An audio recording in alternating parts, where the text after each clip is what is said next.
സർവമംഗളമാംഗല്യേ ശിവേ സർവാർത്ഥസാധികേ ശരണ്യേ ത്രയംബകേ ഗൗരി നാരായണി നമോസ്തുതേ.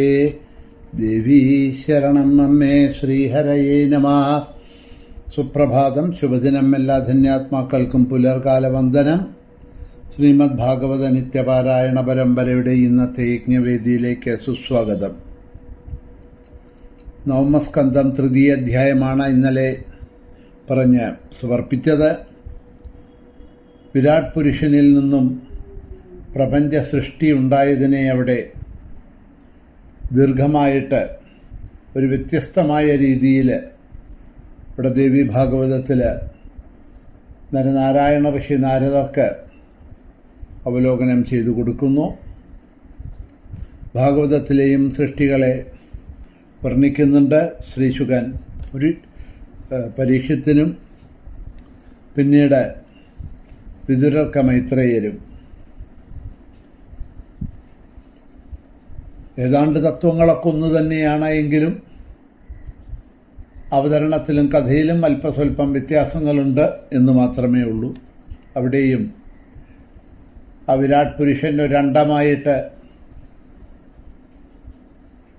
ജലത്തിൽ 1000 വർഷങ്ങളോളം ഇരുന്നു എന്നും നാരം അഥവാ ജലത്തിൽ 1000 വർഷം ശയിച്ചതുകൊണ്ട് നാരായണൻ എന്ന നാമധേയം കിട്ടിയെന്നുമൊക്കെ ഭാഗവതത്തിൽ പറയുന്നുണ്ട്. പിന്നെ ആ വിരാട് പുരുഷനിൽ നിന്നുമാണ് ഈ കാണപ്പെടുന്നതായിട്ടുള്ള പ്രപഞ്ചത്തിൻ്റെ സൃഷ്ടികളെല്ലാം ഉണ്ടായത്.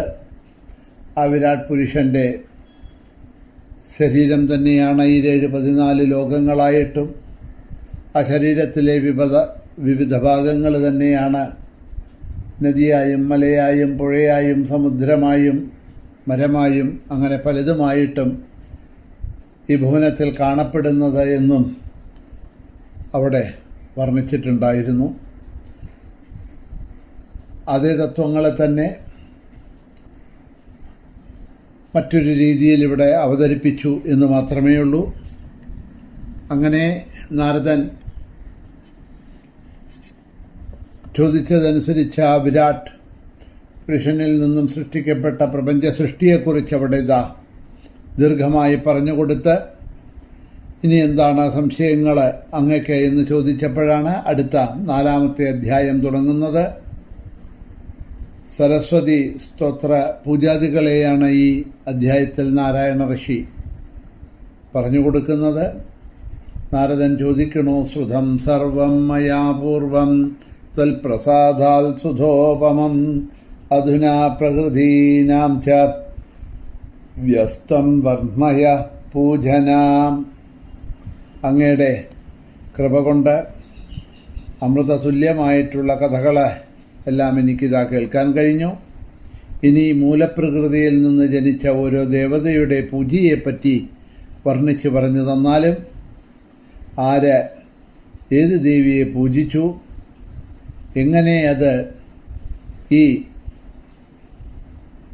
ഭൂമിയിൽ അഥവാ മർത്യലോകത്തിൽ പ്രചാരത്തിൽ വന്നു, ഏത് മന്ത്രം കൊണ്ടാണ് ഏത് ദേവിയെ ആരാണ് പൂജിച്ചു എന്നത്, ആരെ ഏത് സ്തോത്രം കൊണ്ട് ഏത് ദേവിയെ സ്തുതിച്ചു, അവരുടെ സ്തോത്രം, ധ്യാനം, മാഹാത്മ്യം, ചരിത്രം,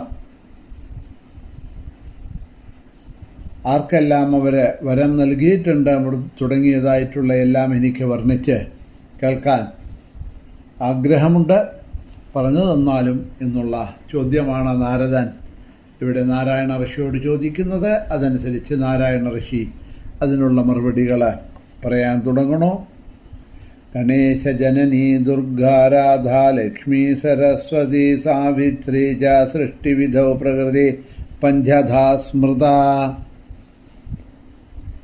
ഇതിനു മുമ്പ് 8-ാം അധ്യായത്തിൻ്റെ അവസാനത്തിലും ഈ ശ്ലോകം വന്നിട്ട് നമ്മൾ കണ്ടു. ഗണേശൻ്റെ ജനനിയായിട്ടുള്ള ദുർഗാരാധ ലക്ഷ്മി സരസ്വതി സാവിത്രി എന്നിങ്ങനെ 5 ദേവരൂപങ്ങളിലായിട്ടാണ് മൂലപ്രകൃതിയുടെ സൃഷ്ടികാലത്തെ സ്ഥിതി എന്നാണ് പറയപ്പെടുന്നത്. ഈ ദേവിമാരുടെ എല്ലാം പൂജകൾ പ്രസിദ്ധമാണ്. ദേവിമാരുടെ പ്രഭാവങ്ങൾ അത്ഭുതമാണ്. ചരിത്രം അമൃതതുല്യമാണ്. സർവ ഐശ്വര്യങ്ങൾക്കും നൽകുന്നതാണ് ഈ ദേവിമാരുടെ ചരിത്രങ്ങൾ. പ്രകൃതിയുടെ അംശങ്ങളും കലകളും ആ ദേവിമാരുടെ ശുഭകഥകൾ അടങ്ങുന്നതായിട്ടുള്ള ദേവിമാരുടെ ശുഭകഥകൾ അങ്ങ് ചോദിച്ചതനുസരിച്ചിട്ട് ഞാൻ പറയാം. ശ്രദ്ധാഭക്തിയോടുകൂടി കേട്ടുകൊള്ളൂ. കാളീ വസുന്ധര ഗംഗ, ഷഷ്ഠി മംഗളചണ്ഡിക തുളസി, മനസാ നിദ്ര സ്വധാ സ്വാഹാച ദക്ഷിണ.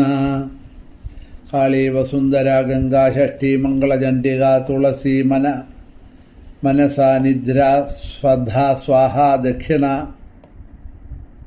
ഇവരുടെയൊക്കെ പുണ്യപ്രദമായിട്ടുള്ള ചരിതം സാന്ദർഭികമായിട്ട് വിഷയവൈരാഗ്യമുണ്ടാക്കുന്നതിന് വേണ്ടി ഞാൻ അങ്ങക്ക് സംക്ഷിപ്തമായിട്ട് പറഞ്ഞു തരാം. അവയിൽ ദുർഗയുടെയും രാധയുടെയും ചരിതം വിസ്തൃതവും മഹത്വമാണ്. അത് ഞാൻ വിസ്തരിച്ച് പിന്നീട് പറയുന്നുണ്ട്. ഇപ്പോൾ സംക്ഷേപിച്ച് പറയാം, കേട്ടോളൂ എന്ന് പറയാണ്. സരസ്വതീ പൂജ. ആദൗ സരസ്വതീ പൂജ ശ്രീകൃഷ്ണേന വിനിർമ്മിത, യൽ പ്രസാദാൻ മുനിശ്രേഷ്ഠമൂർഘോ ഭവതി പണ്ഡിത. സരസ്വതീ പൂജ ആദ്യം ചെയ്തത് ഭഗവാൻ ശ്രീകൃഷ്ണനാണ്. ഹേ നാരദ, സരസ്വതീ പ്രസാദത്താൽ ഏത് മൂർഖനും അജ്ഞാനിയും പണ്ഡിതനായിത്തീരും, ജ്ഞാനിയായിത്തീരും. കൃഷ്ണപത്നിയായ രാധയുടെ ജിഹ്വയുടെ അഗ്രത്തിൽ നിന്ന് ആവിർഭവിച്ച കാമരൂപിണിയും കാമുകിയുമായ സരസ്വതീ ദേവി കൃഷ്ണനെ പതിയായി ലഭിക്കാൻ ആഗ്രഹിച്ചു. അവളുടെ ഭാവം മനസ്സിലാക്കിയ സർവജ്ഞനായിട്ടുള്ള ശ്രീകൃഷ്ണൻ സർവലോകർക്കും മാതാവായ അവളോട് ഹിതവും സത്യവും അന്ത്യത്തിൽ സുഖപ്രദവുമായിട്ടുള്ളത് എന്ത് എന്ന് പറഞ്ഞുകൊടുത്തു. അങ്ങനെ തന്നെ വിവാഹം കഴിക്കാൻ കാക്ഷിച്ച സരസ്വതീ ദേവിക്ക് ശ്രീകൃഷ്ണൻ പറഞ്ഞു കൊടുത്തതിനെയാണ് ശ്രീകൃഷ്ണ വചനങ്ങളായിട്ട് തുടർന്ന് പറയുന്നത്. ശ്രീകൃഷ്ണ ഉവാച ഭജ നാരായണം സ്വാധ്വി മദംശം ചതുർഭുജം യുവാനം സുന്ദരം സർവഗുണയുക്തം ച മത്സമം കാമജ്ഞം കാമിനീനാം ച താസാം ച കാമപൂരകം കോടികന്ധർപ്പലാവണ്യം ലീലാലങ്കൃതമീശ്വരം.